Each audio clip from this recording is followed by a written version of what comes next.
Hello and welcome. My name is Joshua Schultz, and what I want to cover today is how to model inventory usage based on actual parts. So, when you're doing machine learning, you're setting up different kinds of prediction models, or possibly you're setting up some AI agents to automatically monitor certain inventory for reorder points.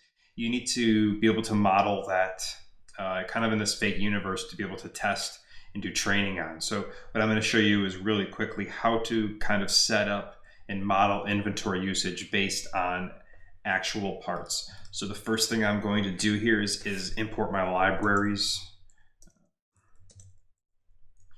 I always use NumPy to do the math and pandas because we're going to be using actual spreadsheets that are exports from an ERP that have the usage files. I'm going to Seaborn so that I can show you guys some quick graphs and format them correctly.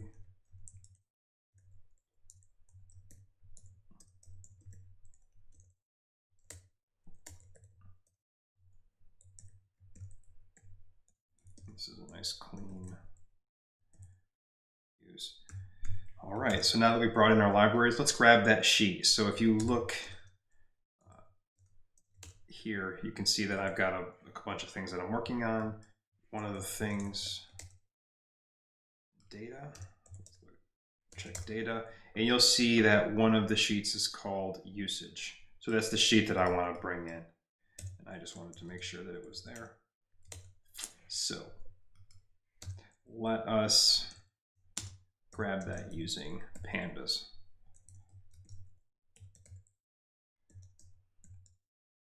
Data, it's called usage. Great, we pulled it in. Let's take a look and see what that looks like.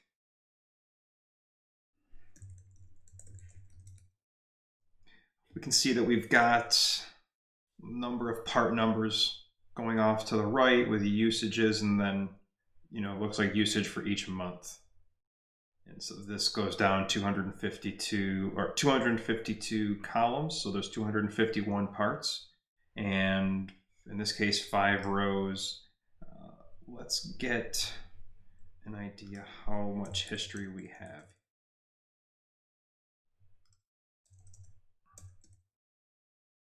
And so it looks like we have 54 months. So the first thing we need to do is properly set up this data table. For example, these are dates, but they're not actually in the pandas as dates. Python is just reading this kind of as a number field. We want to be able to treat it like a date, and we also want to set it as the index. So let's go through and first properly name this. This is not the part number, obviously, the way that this exports from the ERP. It puts that there, but we know these are the part numbers here. So first thing we're going to do is kind of just clean this up a little bit.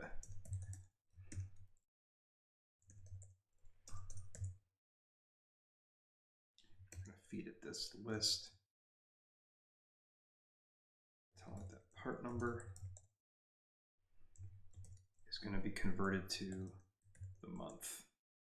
Now I'm going to throw something in here called in place true, and let me show you why. If I do this, it will do it. In other words, it changed it. But if I were to call usage again, it leaves part number there again. In other words, it did it that one time, but it didn't save it.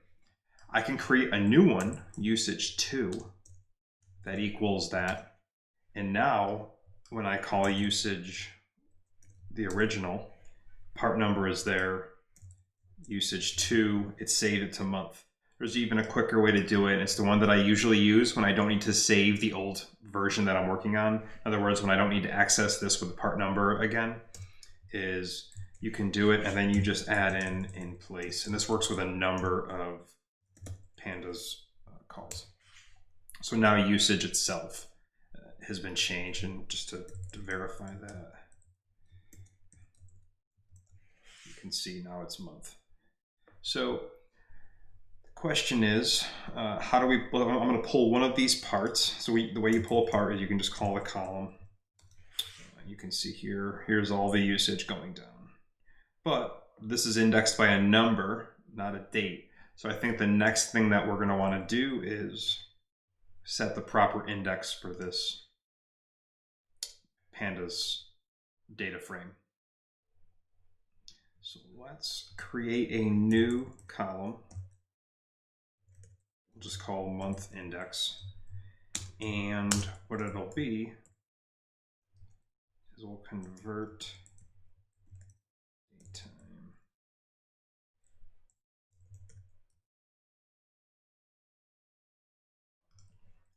So now we've created this new column that's basically just an actual date time version. I can show that to you if you want.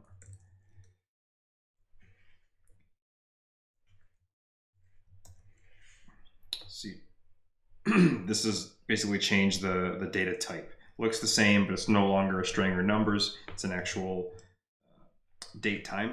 And so then what we're going to do is we're going to set that to be the index. So we're going to do usage equals, again, we're making a change, so I'm going to assign it to itself so that it maintains that change. Set index, and we're going to set the new index to this new timestamp. All right. And the last thing we're going to do once we have this index set, which is going to be where these bold ones are, we're no longer going to need the month column. So I'm just going to, since we no longer need it, and again, I want that to be in place. And gotta tell which axis it's on, or I won't be able to find it. Let's go there. And now one more time before we move on, let's just make sure I've got this going. Oh, got a little bit of an error here. It says, oh, can't find month because I tried to drop it twice, basically by executing this cell twice. So let's go back to the top, and if I just redo those, you can see now we no longer have month. The dates are actually the index now, and it's called the month index. All right, so now that we've got kind of the data cleaned up a bit, let's grab one of these parts and model inventory usage based off of the actual part. And I went through this earlier, there's a lot of zeros in here, and so I found a part earlier that looks, at least has some recent usage. Now that's part 220. So you can see here, it's got some steady usage over the last 24 months with a couple of no usage months. Now, I can grab just the first part of this by basically just putting in 12, and there's the last year. So this is the last 12 months usage of this part. Now, what I want to do is I want to create kind of this fake universe where I can model this part and what it might look like in the future, but not changing the characteristics of how it's pulled, okay? So the first thing we really need to understand is what a log normal distribution is. Log normal distribution is key because when you're modeling this, you model it based off of a distribution, but that distribution shape really determines what the random variables are going to look like. So if you use a normal distribution, you're going to get a normally distributed set of numbers. But inventory pulls aren't really normally distributed. Why? Well, they're capped at 0, first of all, right? Because you're going to have either no pulls or you're going to pull some parts. So they're bounded at the bottom by 0. And then you could also have some months where you're going to have some really high pulls. If production goes up, like right here in April, if production goes up. So in distribution talk, that's called a fat tail. So what we have is the closest thing that we can find to what a part distribution has looked like would be a log normal distribution. And that's a distribution where the logs of the actual numbers are normally distributed. Now,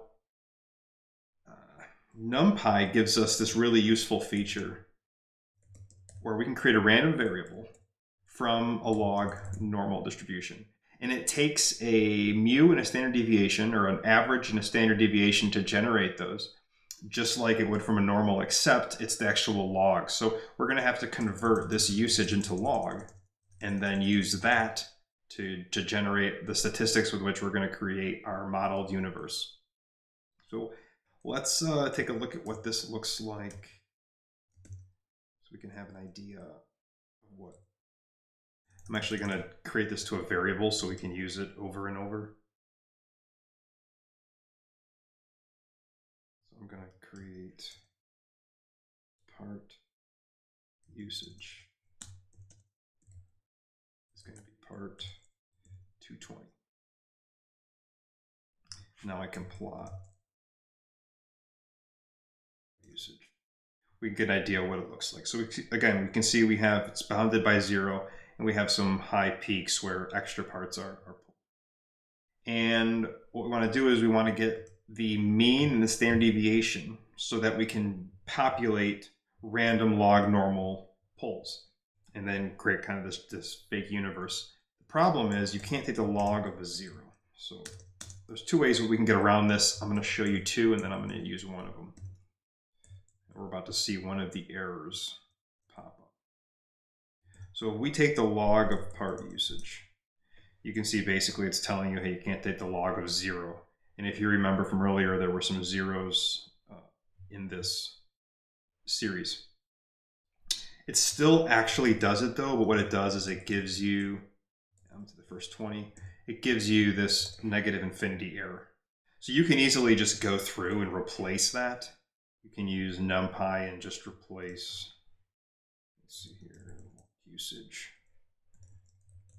Replace two things. I want to replace all the infinities and all the negative infinities with a 0 or replace.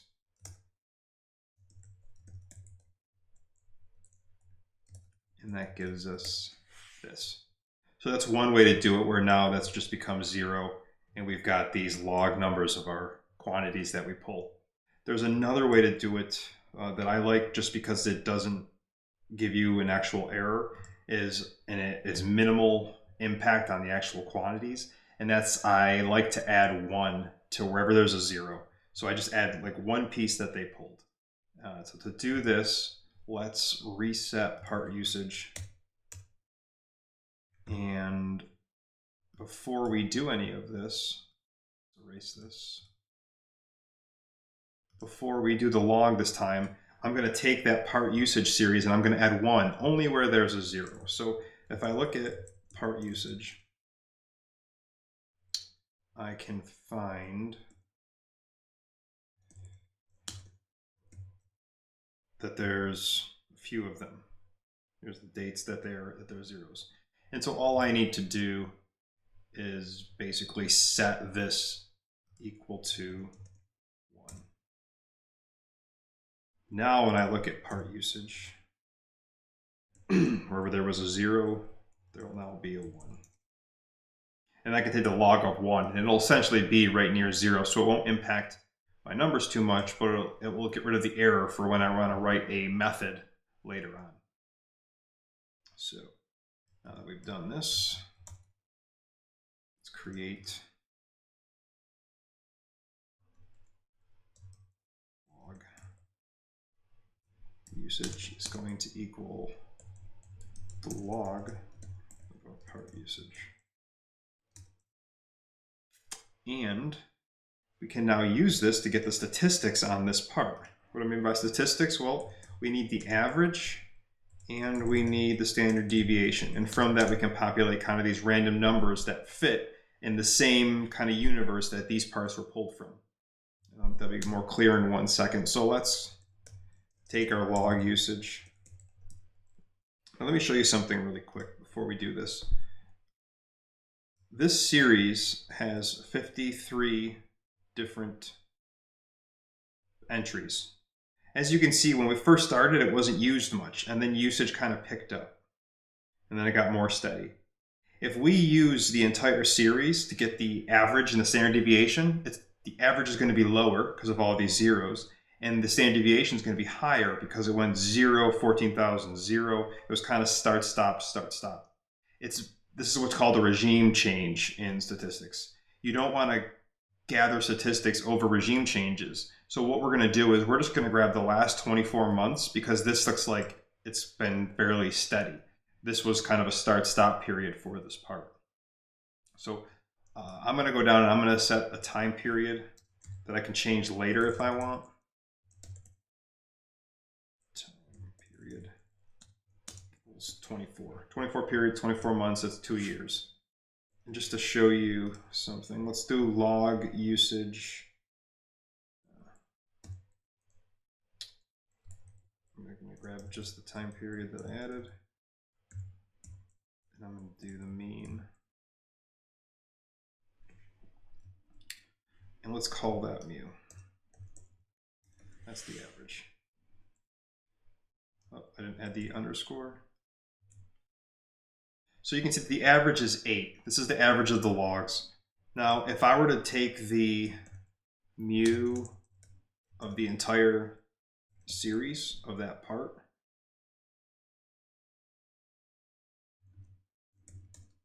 you can see it'd be lower, like I said, and the standard deviation will be much higher. So we're just going to use the last 24 months because it hasn't undergone a regime change in that period. Let's grab standard deviation as well.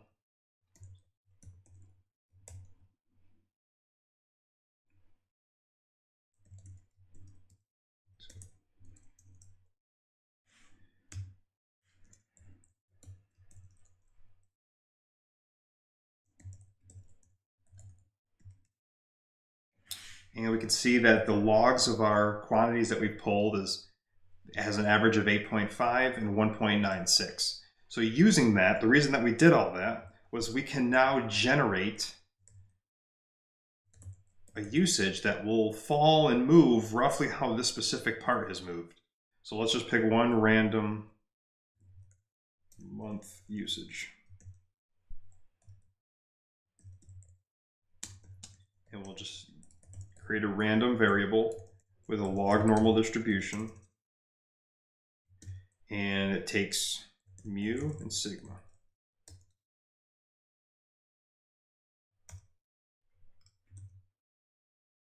Let's just, and there we go. We can see we got 1583. Does that number look reasonable to what the actual quantities were? Yeah, it does. And every time we do it, we will get another random variable. So what we did is we basically said, okay, parts are pulled in a log normal distribution. Let's create a distribution that has the same characteristics as this specific part. So a log normal is described by two things: the average of the logs and the standard deviation of the logs. So we found those two variables, and we use those to generate and create this log normal distribution and then pull random numbers from it. So now that we have this, we can create a whole series of pulls and generate a time series.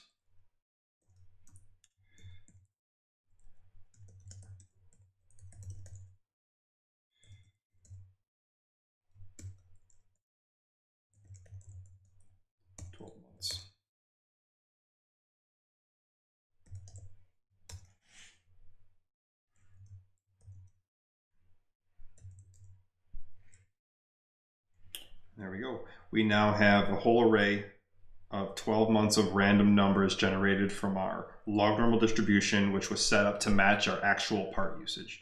Now you can see here it's in scientific notation, and we can actually get rid of that. I usually do it up at the top here. I just set my print options, I suppress. I believe that's what does it. And now let's go back down and try this again. Boom. So take a look at that. As you can see, this has a couple of really high peaks, but it generally stays lower. Again, it should match the rough distribution that this part here is being pulled from. And so now that we have that, as you can see, we can generate all kinds of kind of fake data, but it should match actual parts. And then we can use that to train machine learning, AI bots. We can do all kinds of learning based off of that, reinforcement learning based off of that, and just have it keep creating scenarios and then testing those scenarios and building rules based off of those scenarios. So let's do one more thing just to kind of clean this up a bit. I'm going to create a whole new spreadsheet here called fake usage. And I'm going to feed it with the data we just made. And then I'm going to use the same index from our original sheet. So I'm going to grab that index. In this case, you know what? Let me keep everything consistent. I used a time period here. It's 24. Let me generate 24 months.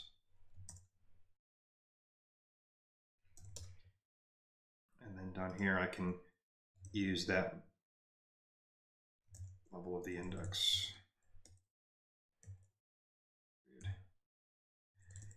And the only column I'm going to have right now is going to be part 220. Kind of what I pulled earlier. I can call this whatever I want though. Fake.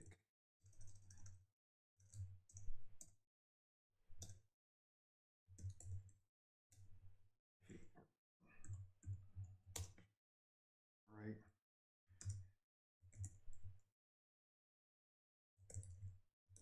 You can see we generated this. We used our dates from earlier and we appended our array here to start creating this new spreadsheet of usages. Let's take a look at what that looks like. So if you don't remember, we plotted this earlier. This is the actual part that we kind of ripped the data from. And then let's do the same thing. Let's do this with usage. So you can see again, high peaks, slow, couple of spikes. And we can create, you know, every time you run the randomization, you'll get a whole new set of data. This looks like a lot of low periods and then one high period. Let's do one more. All right. So the last thing I want to do is I want to clean this up. You don't want to have to do this every single time. And so in order to kind of fix it and clean it up, I usually like to write a method. And the method is what I actually use day to day. I use the notebook to kind of create it and make sure that everything's working correct. But the method is what I'll use day to day, building the different models. So I don't have to go through this whole thing every single time. So I'm going to make it so that we can model usage from a part. And all I'm going to be able to feed it is the usage and the time periods. If you look, those are the only real two inputs that we've used. The usage and then the time periods that we want to model. So the first thing we need to do is we need to grab the log of the actual usage, right? And then we're going to clean that up. So we can use the 0 method or the 1 method, basically fixing the infinities or adding 1 to everything. Next, we need to grab the statistics, the stats from the actual usage, and then create a random usage array using those stats. And then we just return the array for usage and then again, whatever you're doing, if it's machine learning or building an AI bot. So we've done all of this. We're just going to put it together into a method now. So the log usage is just going to be the log of the usage. Now, whatever we put in here is going to go here. And then I got to clean that up. So for that, we took the log usage. In this case, it's going to have the infinities. So I need to replace infinity and the negative infinity with a 0 and in place so I don't have to create a new object.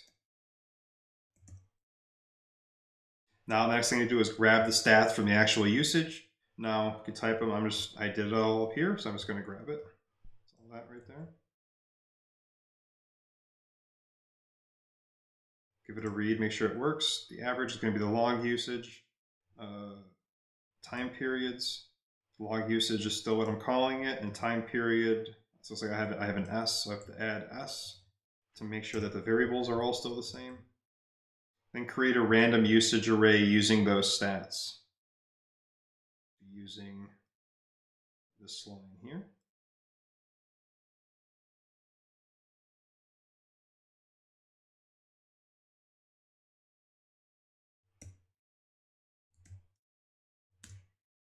assign it to a variable. Again, mu sigma time periods. And turn the usage. So now what I should be able to do is basically say random usage, and I should be able to just call this method now. Model usage from part, and then I feed it the part usage and the time periods. So let's grab, right from the, if you remember, we named the original pandas data frame usage. So I'm going to grab it right from our spreadsheet as if we had just opened this up, and then we can use this model here. So let's go usage part 220. I'm just going to use the first 24 so that I don't get the regime change, and my time period is going to be 20. Let's see what we get. Get an error.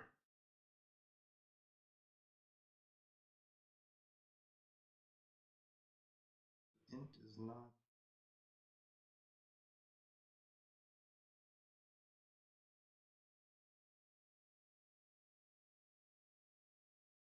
I closed brackets here. It's a syntax error. Usage on part 220, and then we grab that. We don't encase it. And there we go. We have random usage for 24 months based off the part. We can, again, plot this right away. And we can use it in all kinds of trees. Last part would be you can build an iterator to then model all the different parts. So basically you would run this method across all of the columns of the usage sheet, and you could model all the parts all at once. So again, this was just a really quick example of how to take current inventory, history that you might have, or you can create it from scratch, but use that history, create statistics, and then model additional inventory history that you can use for testing, you can use for validation, you can build deep learning. Again, whatever your actual analysis is, this is just kind of a quick pre-processing tool to be able to generate data quickly. I use this almost every day in the tools that I build to help with inventory optimization, and just wanted to share kind of how I do it. So if you have any questions, I just put them down in the feed, let me know. And if you have anything to add, let me know. I'm always willing to learn as well. So again, thank you, and I hope this was helpful.